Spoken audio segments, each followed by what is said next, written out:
Mesdames, Messieurs, bienvenue à cette véritable plateforme du donner et du recevoir que nous offre le SAGO, le Salon de l'Action Gouvernementale. C'est un véritable rendez-vous du donner et du recevoir qui va nous permettre de mieux comprendre, de mieux saisir, de mieux cerner l'action publique. Pour ce rendez-vous, cap, mesdames et messieurs, sur le septentrion, c'est plus de 8 millions d'habitants répartis entre les régions de l'extrême nord, le nord et l'Adamawa, avec comme poumon économique la Société de développement du coton, la Sodecotton. Et le thème de la conférence qui nous réunit en ce moment est « Situation, atouts et perspectives ». Nous aurons le temps de nous répandre sur cette thématique. Notre panel, comme vous avez pu déjà le constater, est assez fourni. Il va des affaires générales aux questions d'élevage, d'huilerie, d'agriculture. Nous aurons le temps d'en parler dans la première présentation qui va suivre dans quelques instants. Mais d'abord, je vous propose, mesdames et messieurs, de découvrir en images le meilleur du SAGO. C'est à travers ces bandes d'annonces que nous propose la régie. À tout de suite. Our world today is full of uncertainty. But then, do we really need to be worried? If the infrastructures that are built today could bring development to our regions, if the opening up of our business to the world could be expanded, if more avenues to bridge the gap between our cultures could be explored, what then if we had no cause to be worried? Our government, through the 2020-2030 National Development Strategy, is even more than in the past, showcasing its resolve to really take us a step further. For each one of us to elude the greatness and unity of our country, Cameroon has to count on its young people with promising ideas, those willing to fulfill their aspirations and ready to serve. Distinguished citizens, institutions, you are highly invited to be part of the 10th edition of the Fair on Government Action from the 25th to the 31st of July 2021 at the Yaoundé Multipurpose Sports Complex. For further information, please contact the event agency Mon Communicateur, the government's agent. Salon de l'action gouvernementale, la vitrine du Cameroun. Le monde nous plonge dans le doute. Mais avons-nous raison de douter? Si les infrastructures construites aujourd'hui apportaient le développement à nos régions, si l'ouverture économique au monde s'élargissait, si plus de ponts étaient dressés entre nos cultures, et si on avait tort de douter? Plus que par le passé, notre gouvernement, à travers la stratégie nationale de développement 2020-2030, affiche une volonté qui nous amène à voir plus loin pour célébrer autant que nous sommes la grandeur et l'unité de notre pays. Le Cameroun a besoin de sa jeunesse. Pleine d'idées, de rêves à concrétiser et prête à servir.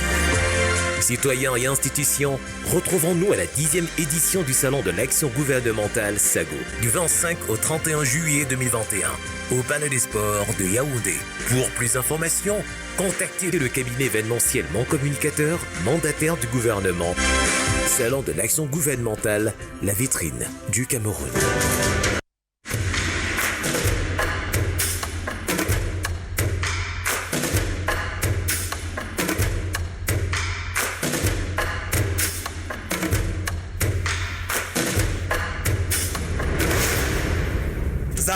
Tu penses que tout ce que tu fais depuis, je ne te vois pas? Je fais quoi?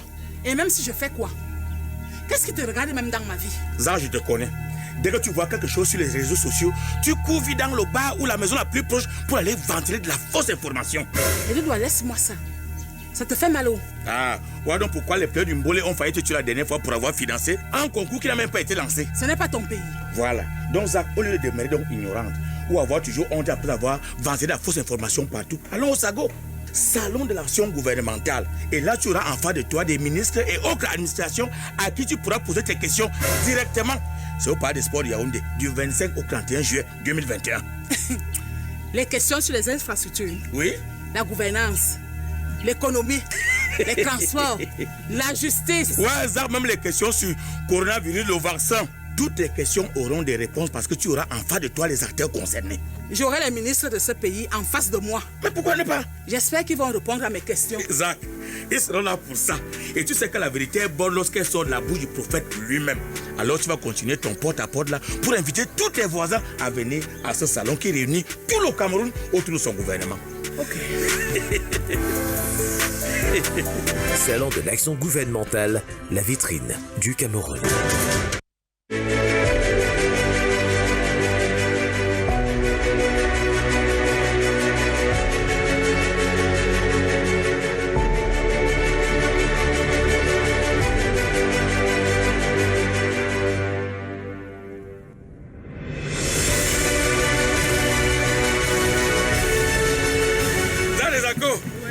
Maintenant, pose-moi toutes tes questions. S'il te plaît, je venais de causer avec les ministres de ma République. Tu as posé toutes tes questions. Et j'ai eu les réponses.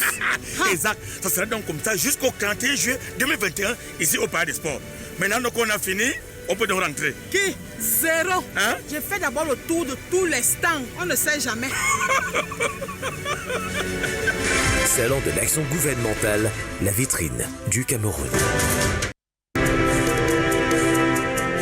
La première, c'est encourager, n'est-ce pas, les organisateurs du SAGO. Le SAGO doit être pérennisé.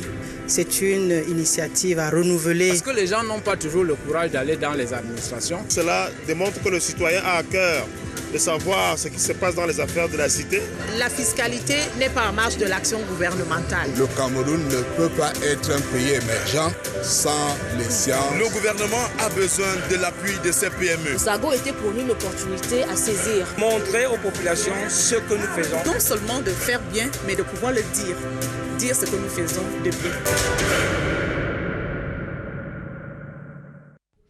Une fois encore, bienvenue à cette conférence en direct du Salon de l'action gouvernementale, SAGO, pour cette conférence qui nous réunit autour du thème Situation, atouts et perspectives de la Sodecotton, une société qui existe depuis 1974 et qui nourrit plus de 200 000 familles, ce qui représente environ 2 millions de personnes au Cameroun. Tout de suite, place à la première présentation. Nous passons la parole à M. Nadama, qui est le conseiller technique de cette société en charge des questions de redressement. Nous l'écoutons. Bonjour à tous, bienvenue au SAGO. La filière coton est heureuse de vous accueillir au septentrion. Nous avons l'honneur de vous présenter la filière dans son organisation, ses enjeux socio-économiques, c'est-à-dire ses performances, mais aussi les perspectives de développement. Donc, le coton constitue le véritable pilier économique des régions septentrionales du pays, c'est-à-dire les régions de l'Adamawa, du nord et de l'extrême nord, où il occupe annuellement de 150 000 à 200 000 producteurs, soit, comme on le disait à l'entame, près de 2 millions de personnes concernées par l'activité. Toutes ces exploitations tirent 60% de leurs revenus nets agricoles du coton. Et à l'échelle nationale, le coton compte pour 6% des exportations hors pétrole et pour 14% du produit intérieur brut de la branche agriculture d'exportation. La filière est totalement intégrée. Elle est organisée autour de deux acteurs clés. D'abord, la Sodecotton, qui est la société par rapport au public créée par l'État pour encadrer cette culture, mais plus globalement le développement de la zone cotonnière. Mais de l'autre côté aussi, les producteurs de coton organisés et structurés autour de leur fêtière, la Confédération nationale des producteurs du coton du Cameroun. On note une implication assez significative des producteurs dans la gestion de la filière à travers leur fêtière, la Confédération nationale des producteurs du coton, qui assure un rôle de représentation et de défense des intérêts des producteurs, assure leur approvisionnement en intrants de qualité et en matériel agricole et leur professionnalisation autour des activités dans leur groupement. La Sodecotton, quant à elle, est un acteur majeur du développement de la zone cotonnière depuis 1974, date année de sa création. C'est une société anonyme d'économie mixte à participation majoritaire de l'État, avec conseil d'administration, avec un capital estimé à 510 millions de francs. L'actionnariat est réparti donc en majorité entre l'État qui détient 59% des parts, Géocoton qui est une entreprise de droit française à 30% et les investisseurs nationaux qui détiennent 11% des parts. Cette entreprise est dotée d'un tissu industriel composé essentiellement d'usines d'égrenage, 9 au total, avec une capacité d'égrenage de 320 000 tonnes par an, mais aussi de 2 huileries pour triturer et transformer la graine de coton et une logistique de collecte, de transport assez conséquente pour assurer la collecte et l'évacuation des produits vers les centres de consommation, de vente. La Sodecotton détient une ressource humaine assez conséquente également, avec 2000 employés permanents, mais aussi 3000 saisonniers contractualisés annuellement. L'objet social de l'entreprise, c'est l'appui technique des producteurs et la formation des producteurs de coton, la production et la fourniture de semences de qualité, la diversification des activités par l'appui aux cultures entrant en rotation avec le coton. C'est aussi la trituration de la graine de coton pour produire de l'huile raffinée, de l'huile de table raffinée et des aliments de bétail de qualité. Et enfin, la vente de la fibre sur le marché national et international. À côté de ces objets, la Sodcoton assure des missions de service public à travers la professionnalisation, l'organisation des producteurs de coton, l'appui à la recherche agronomique dans la zone cotonnière, l'entretien des pistes rurales, non seulement pour évacuer le coton, mais aussi pour désenclaver et améliorer le cadre de vie en milieu rural, et enfin l'appui à l'élevage et à la motorisation et mécanisation agricole. Pour ces missions de service public, la Sodcoton entretient des liens étroits avec l'État pour couvrir et accompagner l'ensemble de ces charges. En termes de productivité, le coton aujourd'hui on atteint une production record en 2021 avec une collecte totale de 360 764 tonnes, jamais atteint, et un rendement de près de 1,6 tonne à l'hectare, soit le meilleur rendement en agriculture pluviale et en Afrique.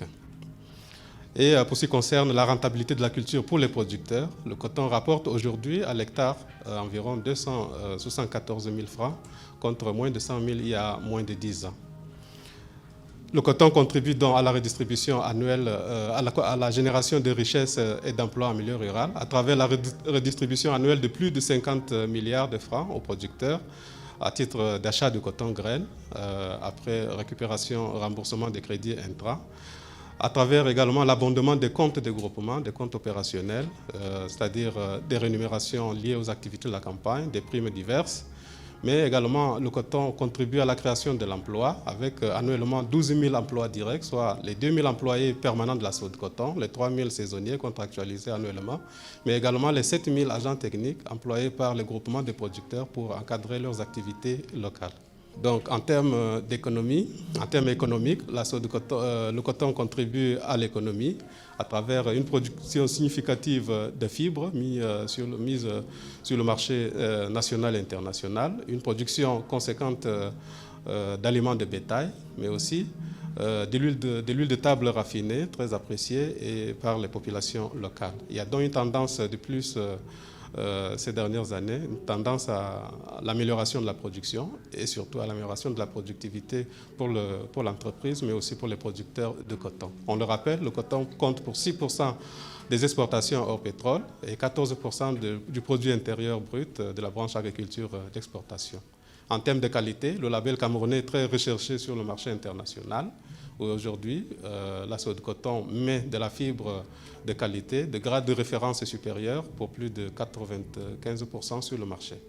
Et ce label est farouchement défendu par les producteurs de coton, mais aussi par l'entreprise qui assure la transformation. Donc en termes de longueur de la fibre, qui est la référence en termes de caractéristiques principales sur le marché, la Sodcoton met à disposition de ses clients plus de 85% de la fibre la plus longue, soit 1 pouce 5/32e. La Sodcoton dispose aussi de plus de 60 ans d'expérience dans la trituration des graines de coton pour la production de l'huile de table raffinée et des aliments de bétail à travers ces 2 huileries d'une capacité de 150 000 tonnes de graines par an. Une huilerie à Garoua qui triture 300 tonnes jour et une huilerie à Garoua pour 300 tonnes jour et l'autre à Marois pour 200 tonnes de graines transformées par jour. Ces huileries contribuent à mettre donc sur le marché de l'huile de table raffinée de meilleure qualité, le Diamaor, pour 15 à 20 millions de litres par an, des aliments de bétail variés, mais aussi des produits, des reliquats de production de graines et de coques pour accompagner le développement de l'élevage. En termes de chiffre d'affaires, la fibre représente la majeure partie, mais les coproduits du coton comptent aussi pour 15% de l'ensemble des chiffres réalisés annuellement. Il y a également des efforts assez constants pour la préservation de l'environnement et la gestion des ressources durables dans l'encadrement de la culture du coton à travers la promotion de l'agriculture de conservation, les aménagements de l'espace rural, la lutte intégrée contre les ravageurs du cotonnier. Mais la filière fait également face à des défis assez importants, notamment des défis sécuritaires que nous connaissons tous à travers le terrorisme transfrontalier lié à Boko Haram, les prises d'otages et les demandes de rançon dans la zone cotonnière, les assassinats ciblés de gros producteurs, et les vols de bétail, ainsi de suite. Il y a également l'impact non négligeable et assez important de la pandémie à Covid-19. Le marché international a connu une crispation et donc la fermeture des filatures asiatiques avec cette pandémie qui avait entraîné une baisse du cours de la fibre sur le marché international, mais aussi le ralentissement très important, très sensible des exportations en raison du désordre qu'il y a eu sur le transport maritime.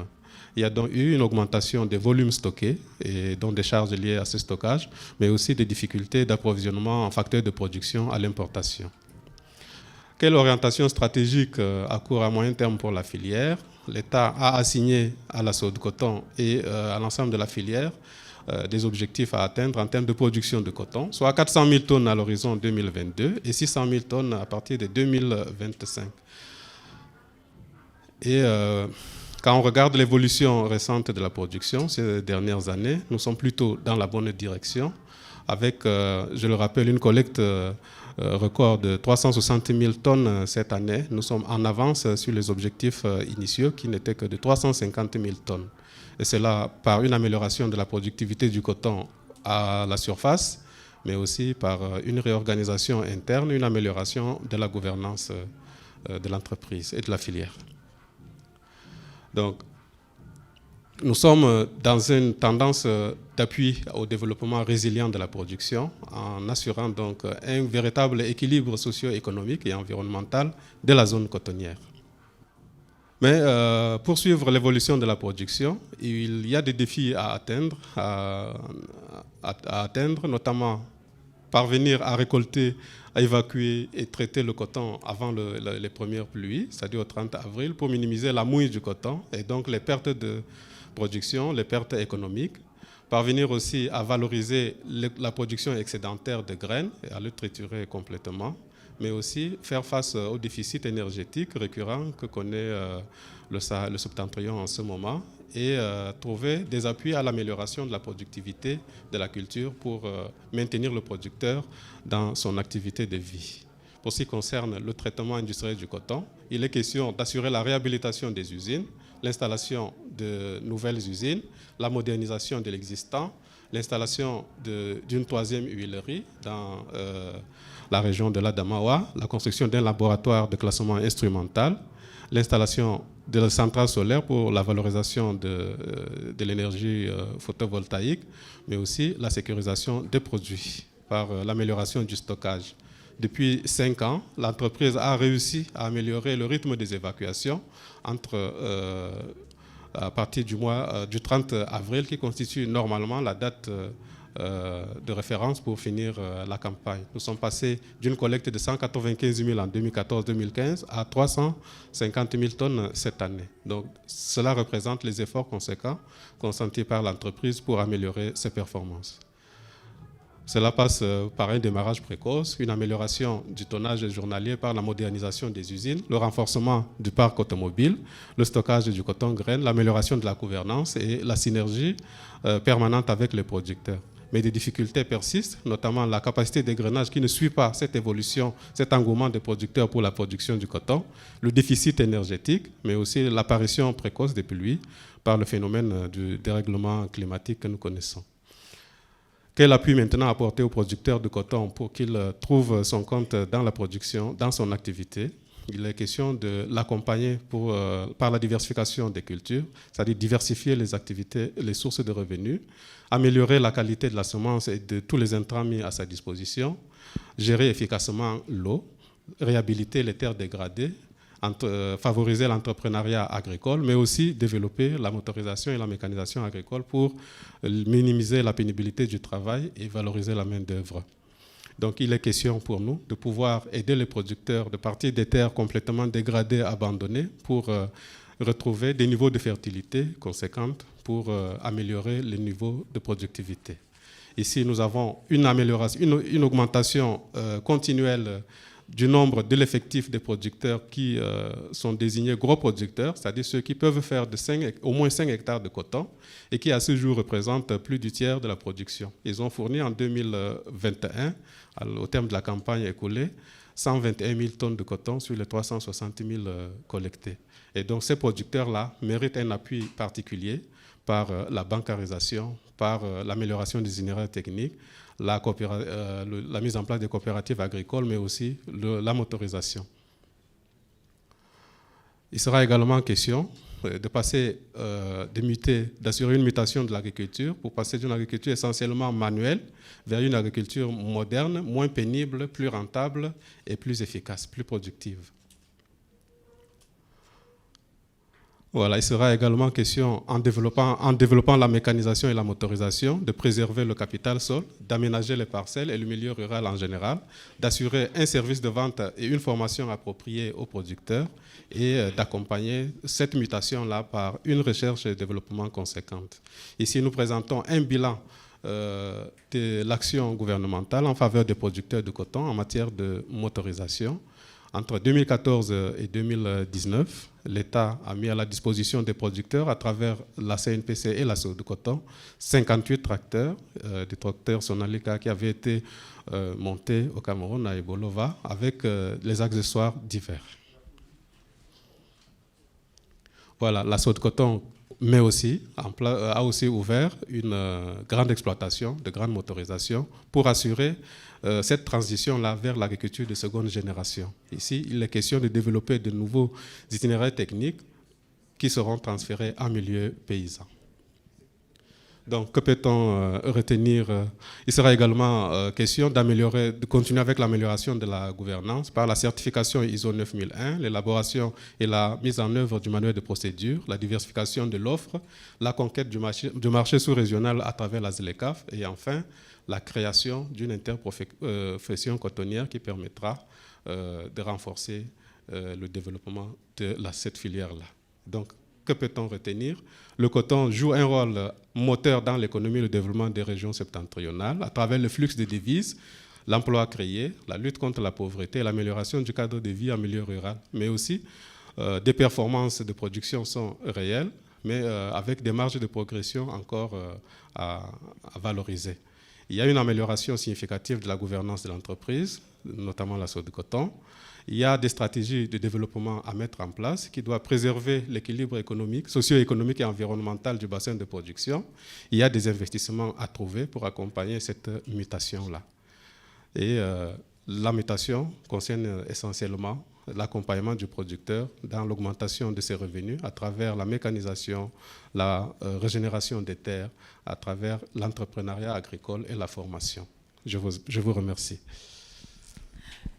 Merci.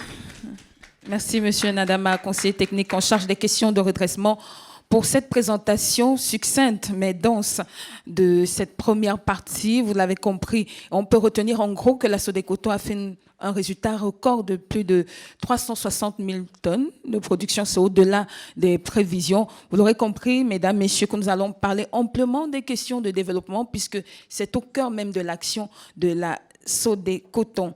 Et je vais passer la parole pour la suite de notre échange.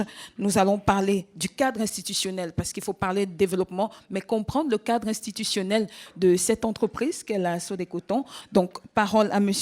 Fernand Sadou, qui est le directeur des affaires générales de cette structure, qui, on l'a dit, fait vivre près un peu plus de 200 000 familles, soit 2 millions de personnes au Cameroun. M. Sadou. Merci de me passer la parole. Oui, la Sodecoton est une société d'économie mixte, comme l'a signalé M. Nadama, à capital majoritaire public.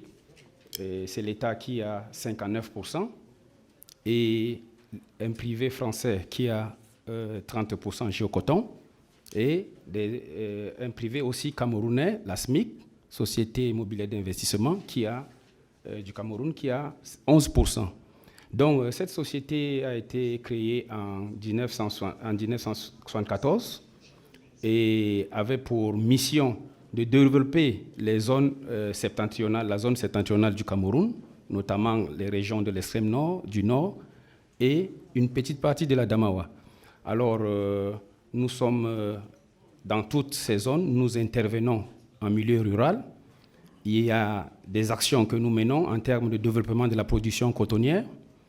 Et on vous a signalé que nous reversons en milieu rural plus de 50 milliards au niveau du paysanat. C'est déjà un apport au développement de cette zone. Également, nous menons des actions de mission de service public dans cette zone, parce que c'est le développement, à travers d'abord l'encadrement et la formation des producteurs. Il y a également, nous réfectionnons les pistes rurales, c'est-à-dire plus de 8000 pistes rurales sont réfectionnées annuellement pour permettre de désenclaver la zone cotonnière et permettre aussi à la société de rapporter des produits vers les usines. Également, nous menons des actions en faveur de l'élevage. Vous savez, c'est une zone potentiellement aussi pour l'élevage. Nous contribuons à travers un dispositif d'encadrement. Également, il y a, je peux dire, la vente des produits dérivés du coton pour l'amélioration de l'élevage, notamment nous appelons les aliments de bétail. Et également, nous, en termes de mission de service public, nous intervenons également dans la recherche agricole. Parce que vous savez, c'est une action qui devait être réalisée par l'État, mais la Sodecoton, avec son partenaire l'IRAD et avec le CIRAD, mettent en place des semences de base de qualité pour les producteurs, tant au niveau du vivrier qu'au niveau du coton. Donc, nous menons ces actions pour le développement de cette zone. Merci. Merci, Monsieur Sadou. On a compris, on va parler autant de questions. Là, c'est une présentation générale. Mesdames, Messieurs, j'espère que nous prenons des notes et que nous avons des questions, parce que lorsqu'on parle de Sodecoton, on parle de coton, mais les gens pensent aussi à l'huile Diamao, qui est l'un de vos produits assez célèbres. Notre deuxième préoccupation, on va être axé sur les questions agricoles. En termes de production agricole, d'encadrement des agriculteurs, qu'en est-il? Parole à vous, Monsieur Abou Abba. Vous êtes chargé de l'encadrement des projets agricoles. Comment est-ce que cela se passe au quotidien? Effectivement, en fait, par rapport à l'encadrement des agriculteurs, comme vous l'avez vu à travers la présentation de Monsieur Nadama, la filière qui a pu rester intégrée a pu maintenir son maillage en système d'encadrement des producteurs qui part du niveau des zones avec à peu près 200 à 250 chefs de zone qui appuient les producteurs à l'échelle de 6 à 10 groupements, au niveau secteur où on a 35 secteurs d'encadrement, et puis les régions Sodecoton qui sont en fait adossées sur les 9 usines dont on vient de parler, qui sont des sites industriels de production qui doivent absorber ce coton produit par les agriculteurs. Et comme il vous l'a signalé, vous avez vu les rendements qu'il a mentionnés. Pour cette année, avec 360 000 tonnes de coton graines qui ont été collectées, produites par les producteurs, on est à un rendement de 1,6 tonne. C'est un rendement qui est de 400 kg supérieur au deuxième pays africain. C'est-à-dire que le Cameroun est premier, mais le deuxième est à 1 tonne 100, 1 tonne 200. Et ça fait plus de 15 ans que c'est le cas en fait. Le rendement agricole au niveau de la Sodecoton et du Cameroun sont de loin en fait les premiers en termes de pays de production du coton en culture pluviale, je voudrais le signaler. Et donc c'est grâce à cet encadrement-là, mais c'est aussi grâce en amont à du matériel végétal de qualité. Parce qu'en fait, la base de la production agricole, comme tous les agronomes le savent, c'est les intrants, mais le premier intrant, c'est en fait la semence. Et on a maintenu donc un système de recherche qui nous permet aujourd'hui de produire des semences de qualité. Et en fait, la preuve de la qualité de nos semences, c'est depuis 2009, 2018, 2019, 20 jusqu'à cette année, on a vendu à peu près 11 à 12 000 tonnes dans des pays en fait, qui sont membres de l'association cotonnière africaine. Donc c'est dire que l'encadrement agricole constitue en fait le socle actuel de la filière cotonnière camerounaise et est source de génération de richesses. Et il faut signaler que depuis 3 ans, le plan de redressement qui a été présenté nous demandait de produire 350 000 tonnes cette année. Nous, on a pu, grâce à les producteurs ont pu produire 360 000 tonnes. Mais en fait, ça fait déjà plus de 2 ans qu'ils auraient pu fournir 400 000 tonnes. Et on est obligé de freiner leurs ardeurs compte tenu de notre capacité de transformation qui doit être rebâtie dans le cadre du plan de redressement dont on a parlé tout à l'heure. Donc voilà ce que je peux dire par rapport à la production agricole et ses conséquences et ses retombées pour la région où opère la Sodecoton.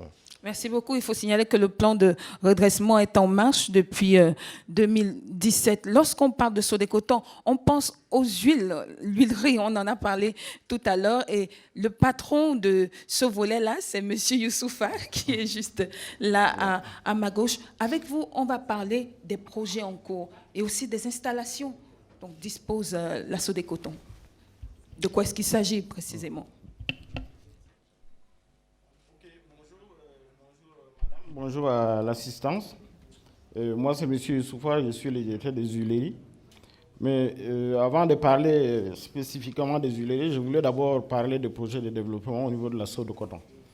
Donc, en ce moment, vous avez écouté les différents intervenants. Nous sommes dans une logique de croissance. Croissance tant au niveau agricole qu'au niveau de besoins en transformation. Donc, cette année, nous avons pu faire entrer 360 000 tonnes de coton grain. Mais cette rentrée de coton n'a pas été vraiment très aisée vu les infrastructures dont nous disposons. Donc, nous sommes donc dans une logique de besoin d'accroissement des capacités, tant au niveau des égrenages qu'au niveau des huileries. Donc, pour parler d'abord des usines d'égrenage, nous avons, par le fait du gouvernement de la République, eu un apport de 10 milliards pour pouvoir installer une usine au niveau de Goudna afin de résorber notre production en coton grain. Donc cette usine va nous permettre d'éviter d'avoir à égrener le coton en saison de pluie. Donc nous avons également d'autres projets d'accroissement des capacités en égrenage.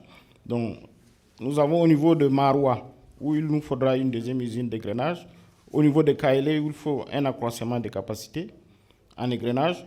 Tout ceci, c'est pour répondre aux besoins de la transformation du coton graine en fibre et sortir la graine d'un autre côté. Donc, ce que je voulais dire, c'est que Sodecoton, de par les explications que vous avez reçues de la part de M. Nadama, de M. Abouaba, qui vous dit clairement qu'on est dans une logique de croissance. Au niveau de la base, la population en milieu rural a envie de faire la culture du coton. Donc, on n'a pas vraiment à freiner cet élan parce que nous n'avons pas de capacité. Donc, nous sommes donc dans une logique de croissance et là, la direction générale est en train de faire des mains et des pieds pour pouvoir faire cet accroissement des capacités.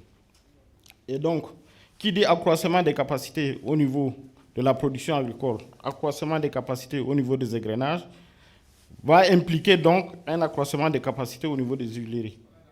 Donc, pour ce qui est des huileries, en ce moment, je suis obligé de demander à la direction générale de mettre en vente tous nos excédents de graines parce que nous avons une capacité qui ne nous permet pas de triturer toute la graine dont nous disposons.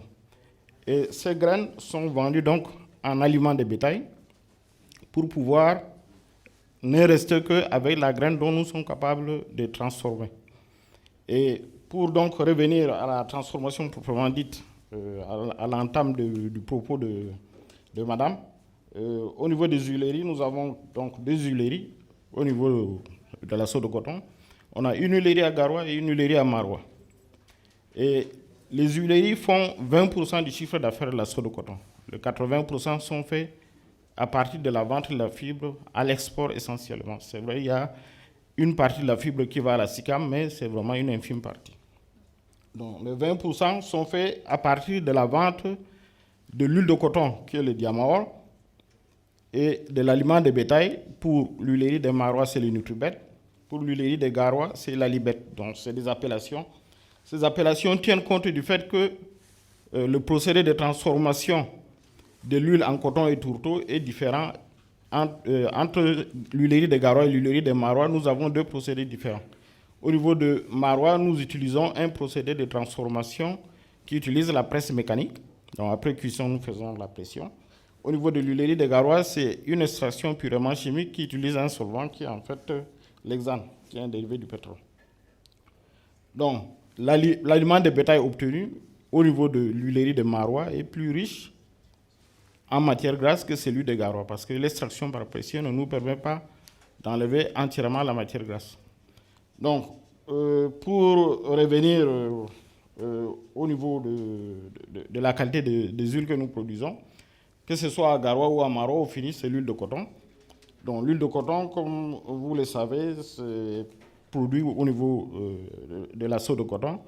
Cette huile, déjà, elle est issue de l'agriculture camerounaise, c'est-à-dire à 100% produite par nos producteurs camerounais. Et donc, par rapport aux autres huiles que nous avons sur le marché, nous pouvons nous taper la poitrine pour dire que ça, c'est une huile vraiment camerounaise.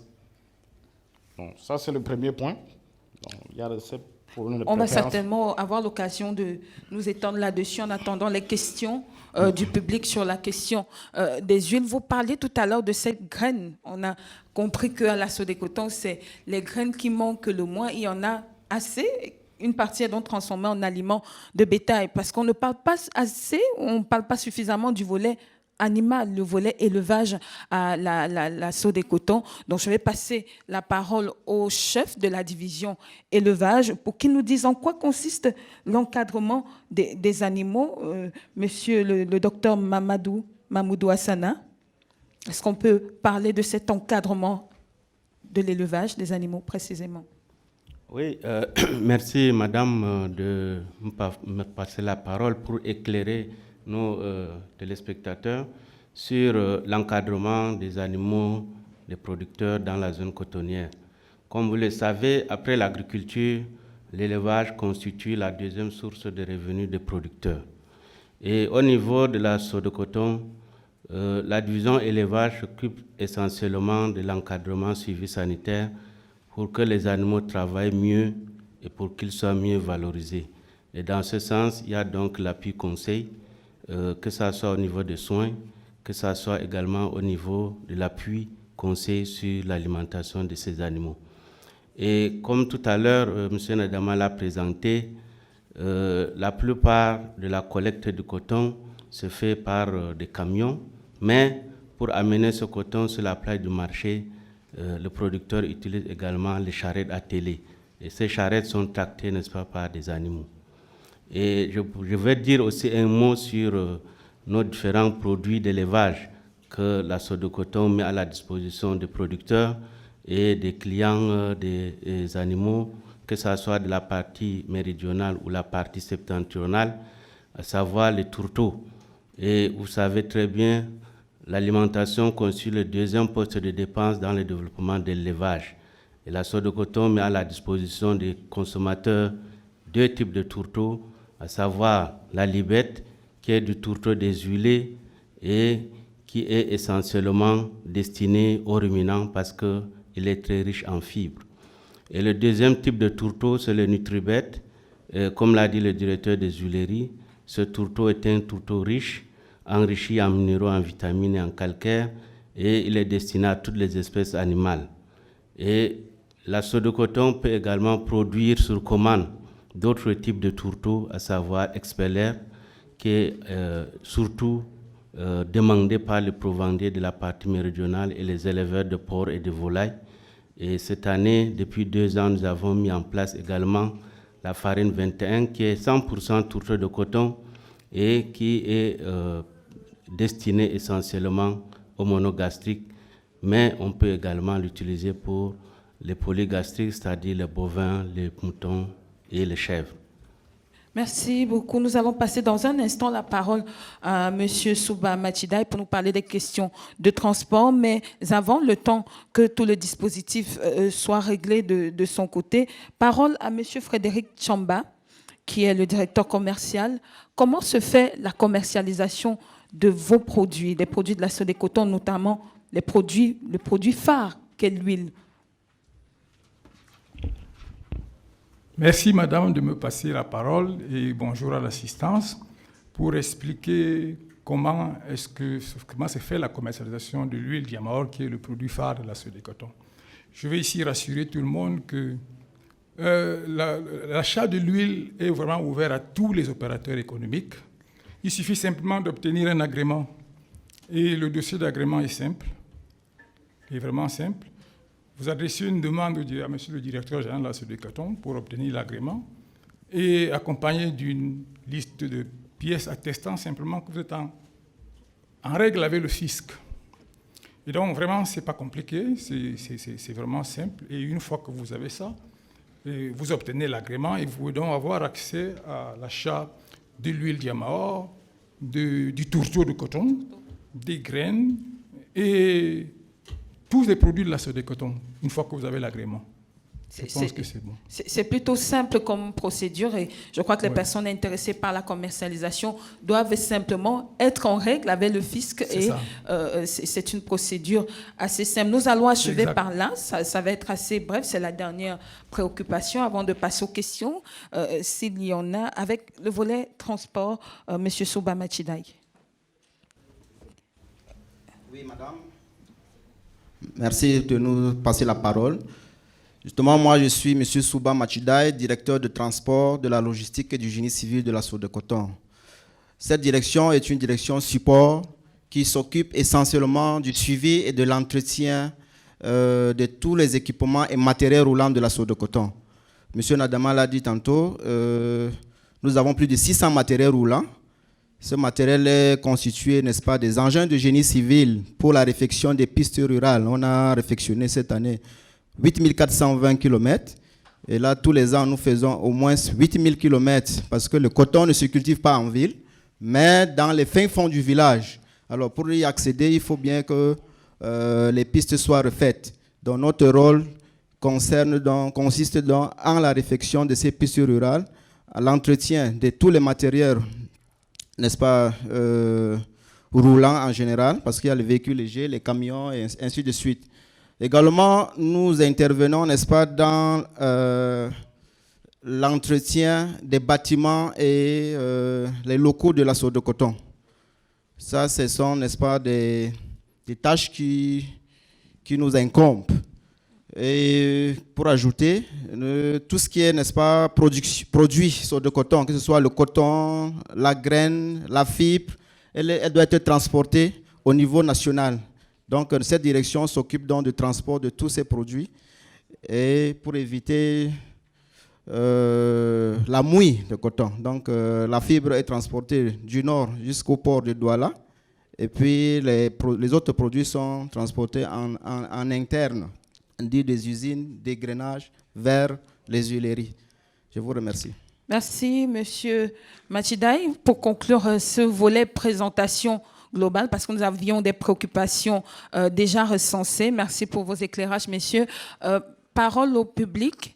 Est-ce qu'au cours des différentes présentations, il y a un volet qui vous a échappé ou un volet sur lequel vous souhaitez avoir plus d'éclairage?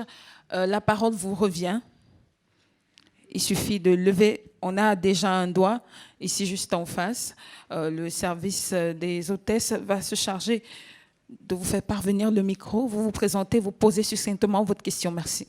Voilà, merci. Je suis Serge Kambou, journaliste, j'écris pour l'hebdomadaire New Star. Merci déjà pour ces éclairages, mais j'ai des préoccupations au niveau du volet développement durable. Alors, quel est le rapport dans la production avec la certification ISO 9001 dont vous avez fait mention tout à l'heure, surtout lorsqu'on sait que le directeur des huileries a parlé de certains produits faits à base de résidus de pétrole. Donc ça, c'est la première question. La seconde, maintenant, concerne l'interprofession. Alors, sur le panel, je n'ai pas vu la fêtière représentée, c'est-à-dire que la confédération des producteurs. Est-ce que ça a été fait de façon consciente ou alors on les a écartés tout simplement? Pourtant, ils sont quand même importants dans la production. Et ça, c'était la deuxième préoccupation. La troisième, maintenant, c'est, dites-nous concrètement, au niveau de la vente, que vaut le coton camerounais face au coton malien? Parce que aussi sur le marché international, il est très prisé. Donc, je voudrais de façon succincte et directe que le panel nous éclaircisse là-dessus. Merci. Parole à M. Youssoufa. D'abord, les questions de développement durable. Développement durable, vous interviendrez. Les résidus. Ah, vous avez le micro. Ok, merci monsieur le journaliste, merci pour avoir posé cette question relative au solvant qui est utilisé au niveau des huileries pour transformer la graine de coton en huile de table et en tourteau. Donc, je disais tantôt, à Garoua, nous avons une huilerie qui a un principe d'extraction mécanique. Et à Garoua, c'est un principe purement chimique. Nous utilisons un solvant qui est l'hexane. Bon, que cela ne vous préoccupe pas du tout. Parce que l'hexane, ce procédé d'extraction par solvant, c'est le procédé le plus répandu dans le monde. En matière de transformation industrielle, vous pouvez aller aux États-Unis, vous pouvez aller en Chine, vous pouvez aller en Europe, là où on fait le dégraissage des matières organiques. Vous allez trouver toujours qu'on utilise du solvant. Et le solvant, c'est un solvant alimentaire. On n'utilise pas n'importe quel solvant. Et nous utilisons le vide pour contenir ce solvant.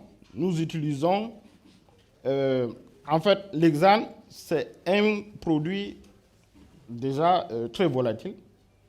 Donc, le fait de sa volatilité fait que quand il piège l'huile, au moment où il est chauffé, il est volatile, il passe à l'état vapeur à partir de 65 degrés. Bon, je rentre dans les explications purement physico-chimiques. Donc, quand on le chauffe, à partir de 65 degrés, il passe à l'état vapeur, entièrement. Donc, pour savoir si vous avez un hexane pur, par exemple, si vous achetez de l'hexane, chauffez-le à 67 degrés. Si à 67 degrés, vous avez encore un résidu d'hexane quelconque, ça veut dire simplement que votre hexane n'est pas pur. Donc, je tiens à préciser que nous faisons nos transformations toujours sous vide. Ça, c'est le premier point. Et puis, à des températures élevées. Donc, on fait sous vide à des températures élevées. Sous vide, le vide, en fait, c'est quoi? C'est une dépression. Donc, on crée des pressions négatives pour pouvoir aller à des températures fortes. Ça, c'est pour ne pas dénaturer la qualité de l'huile. Pour que notre huile conserve toutes ses valeurs organo-leptiques et nutritives. Donc, notre hexane que nous utilisons, nous le récupérons entièrement. En fait, l'hexane fait la boucle. Vous l'utilisez, vous l'arrosez, vous récupérez de l'huile. Après, le mélange huile-hexane qui est le micellar est chauffé. Et le premier chauffage se fait à 80 degrés, le deuxième se fait à 100, le troisième se fait à 120 degrés. Puis au niveau du raffinage, on va jusqu'à 200 et 220 degrés, sous vide. Donc, et sur ce plan-là, vous pouvez être tranquille. Tout votre hexane est récupéré entièrement. Et je reviens une fois de plus pour vous dire que c'est le procédé le plus répandu dans le monde en matière d'extraction. Donc, vous pouvez aller en Chine, vous pouvez aller en France, vous pouvez aller dans n'importe quel pays aux États-Unis. Si c'est une transformation industrielle, partout, déjà les presses qui sont utilisées, elles sont en train d'être abandonnées petit à petit partout dans le monde. C'est vraiment un peu, c'est de la mécanique, mais c'est un peu de l'archaïsme. On est rassuré en tout cas, M. Voilà. Issoufa. Merci pour cette première. Je profite, madame, pour dire que l'huile de coton, c'est la meilleure huile. Ça, je le dis devant les caméras de télévision, c'est la meilleure huile. Pourquoi? Parce qu'elle est sans cholestérol. Elle est sans cholestérol. Elle contient des oméga 3 et des oméga 6 qui sont des substances nécessaires aux fonctions de l'organisme, qui peuvent protéger l'organisme et qui améliorent les fonctions de reproduction. Ça, c'est le premier point. Le deuxième point, l'huile de coton peut être chauffée jusqu'à 245 degrés avant qu'elle ne produise la fumée. Donc, c'est une huile vraiment stable. Donc, avec un seul bain, vous pouvez faire plusieurs fritures, 6 à 8 fritures, sans qu'elle ne se dénature. Ça, c'est le deuxième point. Le troisième point, c'est une huile qui ne fige pas. Contrairement aux autres huiles qui peuvent dormir, vous pouvez mettre l'huile de coton dans une enceinte très froide, vous n'aurez jamais la mayonnaise en bas. C'est un expert des huiles qui parle. Donc, je profite donc de cette question-là pour lui dire que vous pouvez être rassuré par rapport à la qualité de nos huiles. Merci. Voilà. Je crois que les ménagères qui sont dans la salle sont également rassurés. Parlons des questions de développement durable. Merci madame. Je vais peut-être passer la parole en premier, avant de passer la parole à mon collègue, Dr Mamoudou Hassana. En quelques mots, une minute, puisque nous sommes tenus par les délais. Très rapidement, pour compléter ce qu'il disait, en fait, on est dans un processus de certification à la norme ISO 9001-2015. Et le maillon Huileries n'est pas le maillon faible. Aujourd'hui, on est en train d'aller vers cette certification-là avec la partie management de la qualité qui doit être prise en compte. Donc la partie Huileries, si on s'en tenait qu'à elle, on aurait pu être certifié depuis au moins 2 ans. Donc en fait, ça veut dire que ce produit ne pose pas de problème en termes de normes internationales par rapport à la qualité et à la consommation humaine. Donc au niveau durabilité de l'agriculture, de l'activité de la Sodecoton, je voudrais juste mentionner que depuis plus de 25 ans, à travers un partenariat avec l'État, la Sodecoton accompagne les producteurs pour le développement durable. Et cela se traduit par des actions permettant de faire de la lutte anti-érosive qui ont pu toucher au moins 300 000 hectares de la zone cotonnière. On a pu faire planter ou régénérer de la ressource ligneuse. Entre 8 et 9 millions d'arbres ont été plantés ou régénérés. La production de fumure organique dont peut parler Dr Mamoudou couvre aujourd'hui minimum 70 000 hectares chaque année, reçoivent de la fumure organique. Et en réalité, ça permet de maintenir la durabilité de la production agricole. Et au niveau de la gestion de l'eau, nous accompagnons les producteurs également pour construire des ouvrages. Plus de 8 000 ouvrages ont été construits à ce jour pour ralentir le ruissellement, la vitesse de l'eau et l'infiltration en faveur, en plus des nappes phréatiques, compte tenu des problèmes d'accès à l'eau que tout le monde connaît dans cette zone. Donc je vais m'arrêter ici pour ne pas aller plus loin, et puis si vous permettez que Dr Mamoudou complète, il le fera. Oui, peut-être en quelques mots, et puis on va embrayer sur la présence de la fêtière. Oui, juste pour embrayer sur ce que vient de dire le directeur de la prospective, c'est que depuis plus de 20 ans, la Sodecoton appuie les producteurs sur la valorisation de la production et l'utilisation de la fumée organique. Comme il a dit, annuellement, il y a les parcelles cotonnières reçoivent 70 000 hectares par an. Et comme vous l'avez vu dans le diapo, il y a des sols dégradés qui sont maintenant remis en culture grâce justement à la valorisation de la fumée organique. Merci beaucoup. Sur le panel, peut-être le DG pour intervenir sur les questions de la présence de la fêtière. Oui, en ce qui concerne la fêtière, je voudrais dire à monsieur le journaliste que nous sommes ici au SAGO avec la fêtière. Vous allez voir notre stand. Nous avons c'est-à-dire un journaliste, un représentant de la fêtière qui est venu présenter ce que les producteurs de coton font. Donc, nous n'avons pas exclu les producteurs. Nous sommes dans un partenariat depuis fort longtemps avec les producteurs, à travers, d'abord, dans les années, je peux peut-être vous parler un peu de la structuration. Depuis les années 80, il y avait d'abord les groupements des producteurs, créés par la Sodecoton, accompagnés par la Sodecoton. Ensuite, nous sommes passés avec la loi des années 90 avec les GIC. Nous avons réorganisé, accompagné les producteurs, jusqu'à structurer à la fêtière. Nous avons mis la CNPC qui est présente actuellement ici au SAGO avec la Sodecoton. Donc, nous n'avons pas exclu la fêtière. La fêtière est présente. Peut-être ici au niveau du panel, il n'est pas représenté, mais... Elle est bien là. Elle est bien au SAGO. La fêtière est bien là au SAGO. Merci, monsieur le DAG. Il nous reste 3 minutes. Nous allons prendre 2 questions. 30 secondes. D'abord, parole là-bas, et que l'intervenant qui répondra soit aussi bref que possible, parce que nous allons enchaîner avec les conférences aujourd'hui. Bonjour, monsieur. Merci, bonjour. Je suis Albert Patrick Eya. Je suis visiteur au SAGO. J'ai suivi l'exposé ou la présentation du directeur commercial parlant de l'huile Diamaor. Quand il a présenté des conditions assez simplistes pour être, j'allais dire, quelqu'un qui peut vendre cette huile. Mais je demandais déjà, est-ce que juste les documents que vous avez cités, est-ce qu'il n'y a pas une caution à déposer? Ça, c'est d'un. Nous avons suivi les nombreux avantages que présente cette huile, mais on se rend quand même compte qu'elle est devenue de plus en plus rare sur le marché camerounais. Pourtant, c'est une huile qui est produite par une société camerounaise. Pourquoi ne mettez-vous pas l'accent là-dessus? Cela nous éviterait de consommer toutes ces huiles qui nous viennent d'un peu partout dans le monde. C'était là ma préoccupation. Merci. Merci Albert Patrick Eya. On va prendre la dernière question et puis on va garder la réponse sur le panel. Vraiment très court, très court, très court. Merci beaucoup de me passer la parole. Je suis Djedo Bayero Abdullah, ici à TV-Nord.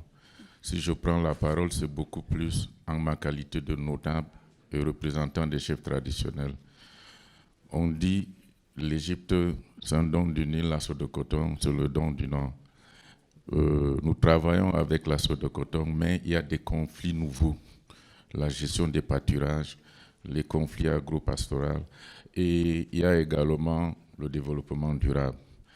Est-ce qu'il n'est pas temps de renforcer le partenariat entre les chefs traditionnels et l'assaut de coton dans le processus des conflits traditionnels, la gestion des terres et le développement durable? Je vous remercie.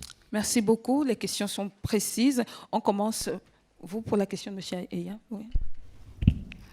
30 secondes, je vous en prie. D'accord, 30 secondes. C'est pour répondre à la question de monsieur, le visiteur, qui dit que l'huile de coton est de plus en plus rare sur le marché et qu'il cherche, malgré les vertus qui ont été citées, qu'il cherche, il n'en trouve pas. Bon, on est d'accord. C'est pour vous dire simplement que ce que vous dites, nous en sommes conscients. Nous en sommes conscients parce que on sait que la demande, elle est là. Et notre carnet de commandes est toujours rempli. Le directeur de commercial ne me contredira pas. Mais ce que je voudrais apporter comme réponse, c'est que Sodo Coton, comme je disais tout à l'heure, est dans une logique d'accroissement des capacités. Donc, tout notre problème, c'est la capacité de transformation. Nous avons plusieurs projets, accroissement des capacités au niveau de l'huilerie de Garoua et accroissement des capacités au niveau de l'huilerie de Marois, c'est déjà presque terminé. Il y a quelques installations de raffinage qui restent à parfaire. Mais au niveau de Garoua, nous avons un autre projet qui va faire pratiquement un doublement des capacités. Puis nous avons l'huilerie de Ngaoundéré qui est un projet, qui est déjà en train de... On a déjà fait l'étude d'impact environnemental, le terrassement. Donc tout ce qui nous reste, c'est de concrétiser le financement pour pouvoir transformer toutes ces graines qui vont nous venir du Mayoraï et de la Benoué. D'alimenter le Grand Sud. Parce que, en fait, une huilerie à Ngaoundéré fera en sorte que l'huile Diamaro arrive facilement à Yaoundé et l'aliment de bétail pourra se vendre dans cette zone qui est une zone d'élevage. On attend impatiemment l'huilerie. La parole à vous pour refermer, M. Diagé. Bon, je vais peut-être répondre à la préoccupation de M. Djedo, qui est chef traditionnel. Je voudrais juste dire que dans le cadre des projets agricoles, il est pris en compte cet aspect d'échange avec les autorités traditionnelles pour la gestion de l'espace. Parce que c'est ça que vous posez comme préoccupation. Il y a plusieurs acteurs dans l'espace, il y a les éleveurs, les agriculteurs. Donc il faut essayer de créer un cadre de concertation pour éviter qu'il y ait des conflits et autres. Je pense que cela est pris en compte, monsieur. Développement qui aborde le sujet depuis 25 ans, le DPGT, le GCEP, le projet PAGIRAP, le projet PADER GIZ en cours de lancement en ce moment. Donc il n'y a pas de problème à ce niveau-là. On essaie de le faire autant que possible. D'accord. Merci vraiment. Je voulais juste apporter un complément pour la question que le monsieur a posée là, au sujet de la caution. Je vous rassure qu'il n'y a pas de caution. Il n'y a pas besoin de dépôt de caution pour acheter de l'huile. Vous avez dit que les conditions vraiment pour être client, il faut avoir un agrément. Et les pièces constitutives du dossier d'agrément visent simplement à nous assurer que vous êtes en règle avec le fisc. Ça, je vous rassure, il n'y a pas de caution. Merci. Pour la suite, pour avoir de plus amples informations, rendons-nous simplement au niveau du site de l'Assaut des Cotons. Vous aurez toutes les réponses à vos questions. Je vous donne rapidement la suite du programme de cette journée. Entre 13h et 14h, nous aurons une conférence de l'Agence de promotion des investissements dans cette même salle sur le thème « La promotion des investissements à l'ère de la SND 30 ». Merci, mesdames, messieurs. Merci à vous, le panel, d'avoir répondu à nos questions. On est très édifiés au sortir de cet échange. Mesdames, messieurs, merci.